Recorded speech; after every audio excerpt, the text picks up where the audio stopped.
NIOSന്റെ ഒരു political science ക്ലാസ്സിലേക്ക് നിങ്ങൾക്കേവർക്കും സ്വാഗതം. ഇന്നത്തെ ക്ലാസ്സിൽ നമ്മൾ ഡിസ്കസ് ചെയ്യാൻ പോകുന്നത് NIOSന്റെ പൊളിറ്റിക്കൽ സയൻസുമായിട്ട് ബന്ധപ്പെടുത്തിയിട്ടുള്ള നമ്മുടെ സിലബസും അതുമായിട്ട് ബന്ധപ്പെടുത്തിയിട്ടുള്ള ഇൻഫർമേഷൻസുകളുമാണ്. ഞാനാണ് നിങ്ങളെ പൊളിറ്റിക്കൽ സയൻസ് പഠിപ്പിക്കാൻ പോകുന്നത്. എൻ്റെ പേര് രേഖ BJ. അപ്പോൾ നമുക്ക് നോക്കാം നമ്മുടെ സിലബസ്, പൊളിറ്റിക്കൽ സയൻസ് ഓറിയൻറ്റഡ് ആയിട്ടുള്ള നമ്മുടെ സിലബസിൽ എന്തൊക്കെയാണ് നിങ്ങൾക്ക് പഠിക്കേണ്ടതായിട്ടുള്ളത് എന്ന് നമുക്ക് ഇന്നത്തെ ക്ലാസ്സിലൂടെ ഒന്ന് ഡിസ്കസ് ചെയ്യാം.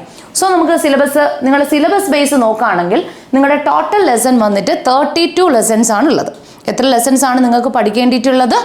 32 ലെസൺസ്. ഈ 32 ലെസൺസിൽ നിങ്ങൾ പഠിക്കേണ്ടിയിട്ടുള്ളത് 22 ലെസൺസ് ആണ്. അപ്പോൾ ടോട്ടൽ ലെസൺ വന്നിട്ട് 32 ലെസൺസുകളിൽ നിങ്ങൾ പഠിക്കേണ്ടത് ഓൺലി 22 ലെസൺസുകൾ മാത്രമാണ്. അപ്പോൾ നിങ്ങൾ മിക്കവാറും നമുക്ക് എല്ലാവർക്കും അറിയാം, ഹ്യൂമാനിറ്റീസിൽ ഈ പൊളിറ്റിക്കൽ സയൻസ് എന്ന് പറയുന്നത് ചിലർക്കെങ്കിലും കുറച്ച് ടഫസ്റ്റ് ആയിട്ടുള്ള ഒരു സബ്ജക്റ്റാണ്. ഈ സബ്ജക്റ്റിനെ നമുക്ക് എങ്ങനെ വളരെ ഈസി ആയിട്ട് ഹാൻഡിൽ ചെയ്യാം എന്നുള്ളതാണ് ഞാനിവിടെ പറഞ്ഞു തരുന്നത്. ഓക്കെ ആണല്ലോ? അപ്പോൾ ഇവിടെ വന്നിട്ട് നമുക്ക് ഇത് ടേംഡ് എൻഡ് എക്സാമിനേഷൻ ഏകദേശം ഒരു 60% ഓഫ് സിലബസിൻ്റെ അകത്ത് ഇൻക്ലൂഡ് ചെയ്ത് വരുന്നത് ഈ ഒരു ഭാഗങ്ങളാണ്. അപ്പോൾ നമുക്കിവിടെ ടോട്ടൽ മൊഡ്യൂളുകൾ എത്രയാണെന്ന് നോക്കാം. ടോട്ടൽ മൊഡ്യൂളുകൾ 7 മൊഡ്യൂൾസുകളാണ്. അപ്പോൾ ടോട്ടൽ നിങ്ങൾ പഠിക്കേണ്ടിയിട്ടുള്ളത് 7 മൊഡ്യൂളുകളാണ്. ഓക്കെ ആണല്ലോ? ഈ 7 മൊഡ്യൂളുകളിൽ വന്നിട്ട് അപ്പോൾ ടോട്ടൽ ലെസൺസ് 32. ഇവിടെ ടേംഡ് എൻഡ് എക്സാമിനേഷൻ നിങ്ങൾക്ക് 60%ഓളം വരുന്നത് ഈ ഒരു പാർട്ടിൽ നിന്നുമാണ്. അതായത് ലെസൺ 22യുടെ അകത്തു നിന്നാണ് ഇവിടെ വരുന്നത്. ഓക്കെ, അപ്പോൾ ടോട്ടൽ ലെസൺ നിങ്ങൾ പഠിക്കേണ്ടിയിട്ടുള്ളത് 22 ലെസൺസുകളാണ്. ഇവിടെ module 1 individual and the state. Module 1 individual and the സ്റ്റേറ്റിൻ്റെ അകത്ത് നിന്നും നമുക്ക് ഇനി ഇവിടെ നോക്കാം. TMA വന്നിട്ട് 40% ഓഫ് ദ സിലബസിൻ്റെ അകത്ത് വരുന്ന TMA ആണ്. ഇവിടെ നിങ്ങൾ അസൈൻമെൻറ്റും മറ്റുള്ള ആക്ടിവിറ്റീസുകളുമാണ് ഇൻക്ലൂഡ് ചെയ്തിരിക്കുന്നത്. ഇവിടെ ഈ 40% ഓഫ് ദ സിലബസിൽ TMA വന്നിട്ട് ലെസൺ 10 ആണ് ഇവിടെ ഇൻക്ലൂഡ് ചെയ്തിരിക്കുന്നത്, അല്ലേ? അപ്പോൾ ഇവിടെ നിങ്ങളുടെ അസൈൻമെൻറ്റും മറ്റുള്ള ആക്ടിവിറ്റീസുകളും ഇൻക്ലൂഡ് ചെയ്തിരിക്കുന്നത് ഈ ഒരു ഭാഗത്താണ്. ഇനി നമ്മൾ പറഞ്ഞു ഇൻഡിവിജ്വൽ ആൻഡ് സ്റ്റേറ്റ്. ഈ ഒരു മൊഡ്യൂളുമായിട്ട് ബന്ധപ്പെടുത്തിയിട്ടുള്ള ലെസൺസ് ഏതാണ്? Distinction between society, nation, state and government.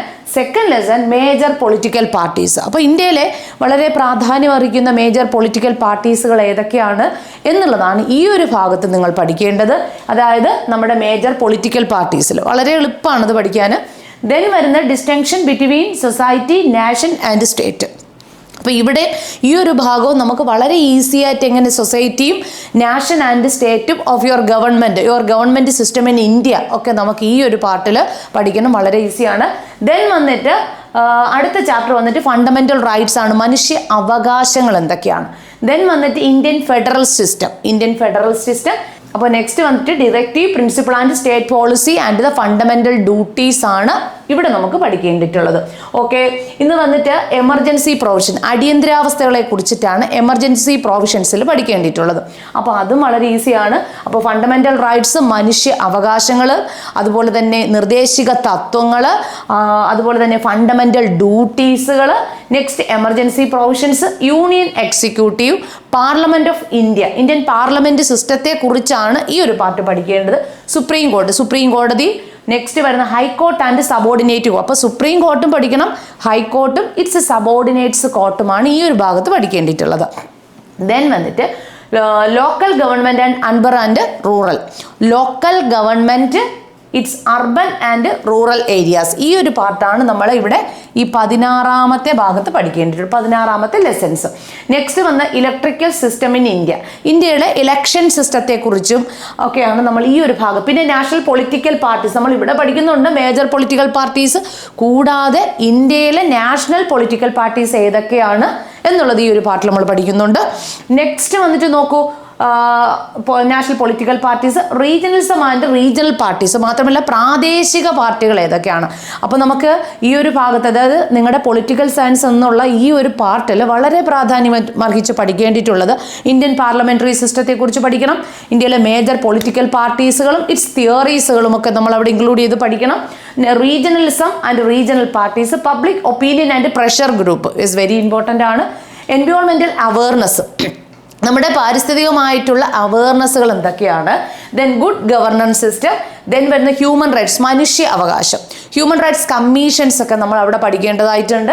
Then വന്ന് ഇന്ത്യൻ ഫോറിൻ പോളിസി, ഇന്ത്യയുടെ വിദേശ നയം ഏത് തത്വത്തിൽ അധിഷ്ഠിതമാണ്. ദെൻ വന്നിട്ട് India and it's neighbouring countries, ഇന്ത്യയും ഇന്ത്യയുടെ നൈബറിംഗ് കൺട്രീസ് ആയിട്ടുള്ള China, Pakistan and Sri Lanka. Then വന്നിട്ട് യുണൈറ്റഡ് നാഷൻസ് ഓഫ് ഇന്ത്യയുടെ ഫോർമേഷൻ എന്നാണ് രൂപീകരിച്ചത്, അതിൻ്റെ ഡ്യൂട്ടീസുകൾ എന്തൊക്കെയാണ്, ഇതൊക്കെയാണ് യുണൈറ്റഡ് നാഷൻസ്. പിന്നെ united nations and peace activities, ഈ യുണൈറ്റഡ് നാഷണൽ ഓർഗനൈസേഷനും ഇതുമായിട്ട് ബന്ധപ്പെടുത്തിയിട്ടുള്ള അതിൻ്റെ പീസ് ആക്ടിവിറ്റീസുമായിട്ട് world widely united national organisation ചെയ്യുന്ന പ്രധാനപ്പെട്ട ആക്ടിവിറ്റീസുകൾ ഏതൊക്കെയാണ്, അത്രയും ആക്ടിവിറ്റീസുകൾ മറ്റൊക്കെയാണ് ഈ ഒരു ലെസൺസിൽ നിങ്ങൾ പഠിക്കുന്നത്. വളരെ ഈസിയാണ്, നോക്കൂ. പിന്നെ പബ്ലിക് സർവീസ് കമ്മീഷൻ പഠിച്ചിട്ടുണ്ട്. Political executive and bureaucracy, that is the last lesson. Okay, അപ്പോൾ ഇത്രയും കാര്യങ്ങളാണ് നമ്മൾ ഈ ഒരു 60% സിലബസ് ഓറിയന്റഡ് ആയിട്ട് നിങ്ങൾക്ക് മാർക്ക് ലഭിക്കാൻ ചാൻസ് ഉള്ള സിലബസ് ഓറിയന്റഡ് ആയിട്ടുള്ള പാർട്ടുകൾ എന്ന് പറയുന്നത്. അപ്പോൾ എളുപ്പമാണല്ലോ. ഇവിടെയൊക്കെ നിങ്ങൾ വളരെ കുട്ടിയായിരുന്നപ്പോഴേ തന്നെ, അതായത് ചെറിയ ചെറിയ കുഞ്ഞു ക്ലാസ്സുകളിൽ നിങ്ങൾ പഠിച്ചിട്ടുള്ള fundamental duties, directive principle of state policy, fundamental rights, മനുഷ്യ അവകാശങ്ങൾ, അതുപോലെ തന്നെ human rights commission, election system of India എന്നീ ഭാഗങ്ങളാണ് ഇവിടെ ഇൻക്ലൂഡ് ചെയ്തിരിക്കുന്നത്. ഇതെല്ലാം നമുക്ക് എങ്ങനെ ഈസിയായി ഹാൻഡിൽ ചെയ്യാം എന്നുള്ളതാണ് കാര്യം. ഈ ഒരു ലെസൺസ് ഒക്കെ വായിക്കുന്നു. പിന്നെ ഇതിനോടൊപ്പം തന്നെ എനിക്ക് നിങ്ങളോട് പറയേണ്ടിയിട്ടുള്ളത്, നിങ്ങൾ നിങ്ങളുടെ ലെസന് നന്നായി വായിക്കാം.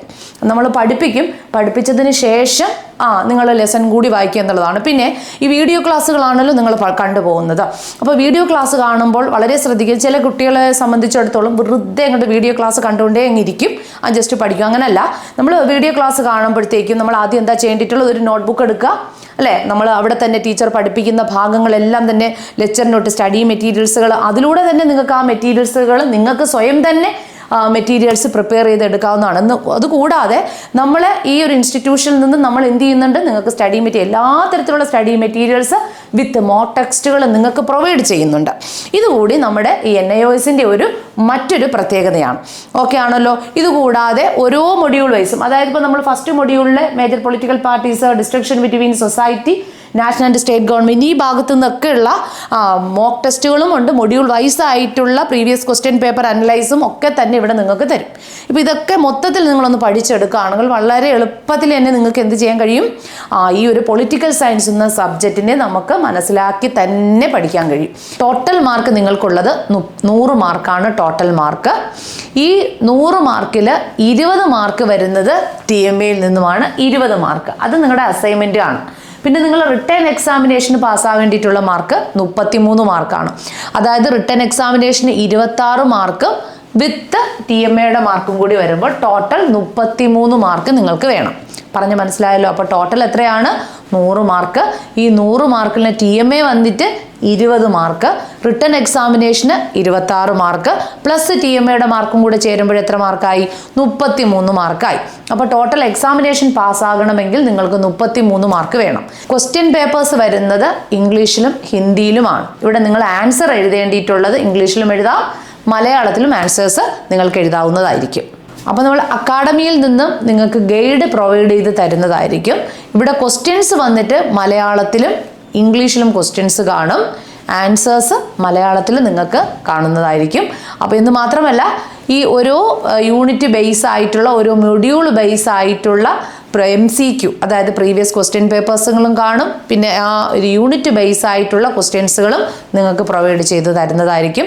അപ്പോൾ ഇതിലൂടെയൊക്കെ തന്നെ നിങ്ങൾക്ക് ആ ഒരു ഫുൾ മൊഡ്യൂൾസുകളും വളരെ സിസ്റ്റമാറ്റിക്കലി നിങ്ങൾക്ക് പഠിച്ചു തീർക്കാൻ കഴിയുന്നതായിരിക്കും. നിങ്ങൾക്ക് ഞങ്ങൾ പ്രൊവൈഡ് ചെയ്യുന്ന ഗൈഡിൻ്റെ പ്രത്യേകത നമുക്കൊന്ന് നോക്കാം. ഇതാണ് ഗൈഡ്. നോക്കൂ, ഇവിടെ explain the importance and role of the bureaucracy. ഈ ഒരു ക്വസ്റ്റ്യൻ്റെ മലയാളത്തിലുള്ള എക്സ്പ്ലനേഷൻ നോക്കൂ. ബ്യൂറോക്രസിയുടെ സ്ഥാപനവും പ്രാധാന്യവും വിശദീകരിക്കുക.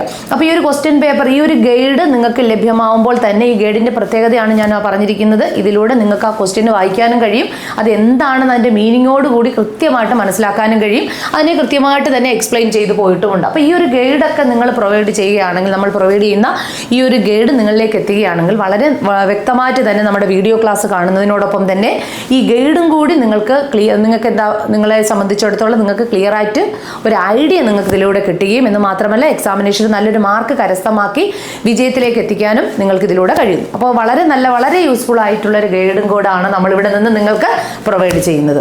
ഓക്കെ, ഇനി മുതൽ പൊളിറ്റിക്കൽ സയൻസിന് യാതൊരു തരത്തിലുള്ള ഭയപ്പാടുകളും വേണ്ട. നിങ്ങൾ ആദ്യം മനസ്സിലാക്കുക, അത് നമ്മൾ പറയാറുണ്ടല്ലോ, കോൺസെപ്റ്റിനെ മനസ്സിലാക്കി പഠിക്കാനുള്ള കഴിവ് നിങ്ങൾ ഉണ്ടാക്കിയെടുക്കുക. അപ്പോൾ എന്താണ് കാര്യമെന്ന് ആദ്യം മനസ്സിലാക്കുക, അല്ലേ? ഇത് എന്തൊക്കെയാണ് ഇതിൻ്റെ അകത്ത് ടീച്ചർ പറഞ്ഞിരിക്കുന്നത്. പിന്നെ ഈ ഒരു ഭാഗത്ത് നമ്മൾ പറഞ്ഞ പോലെ നിങ്ങളുടെ ആക്ടിവിറ്റീസുകളാണ് 40% ഓഫ് സിലബസിൽ വരുന്നത്. പിന്നെ ഞാൻ പറഞ്ഞു ഈ മൊഡ്യൂൾ ലാസ്റ്റ് നമ്മൾ 7A-യും 7B-യും വന്നിട്ട് ഓറാണ്. World order and the united nation or the administrative system of India, any one of the module. അപ്പോൾ നിങ്ങൾ ഇതിൽ സെലക്ട് ചെയ്യേണ്ടിട്ടുള്ളത് ഏതെങ്കിലും ഒരു മൊഡ്യൂളിൻ്റെ യു ഹാവ് ടു സെലക്ട്. നിങ്ങൾക്ക് എന്ത് ചെയ്യാം? സെലക്ട് ചെയ്ത് പഠിക്കാവുന്ന. അതാണ് ഓർ ക്വസ്റ്റ്യൻ, ഓർ ഇവിടെ വന്നിരിക്കുന്നത്. അപ്പോൾ ഏതെങ്കിലും ഒരു ടോപ്പിക്ക് ചൂസ് ചെയ്ത് പഠിക്കാവുന്ന, അല്ല നമുക്ക് ഏതെങ്കിലും ഒരു ടോപ്പിക് ആയിരിക്കും നമ്മൾ പഠിക്കേണ്ടിയിട്ടുള്ളത്. അപ്പോൾ ഇത്രയും ക്ലിയർ ആയിട്ട് തന്നെ നിങ്ങൾക്ക് മനസ്സിലായിട്ട് കാണുമായിരിക്കും എന്ന് വിശ്വസിക്കുന്നു. അപ്പോൾ നമുക്ക് നന്നായി തന്നെ നിങ്ങൾ പഠിച്ച് പൊളിറ്റിക്കൽ സയൻസിൽ ഉയർന്ന ഒരു മാർക്ക് സ്കോർ ചെയ്യാൻ നിങ്ങൾക്ക് കഴിയട്ടെ. Okay, thank you.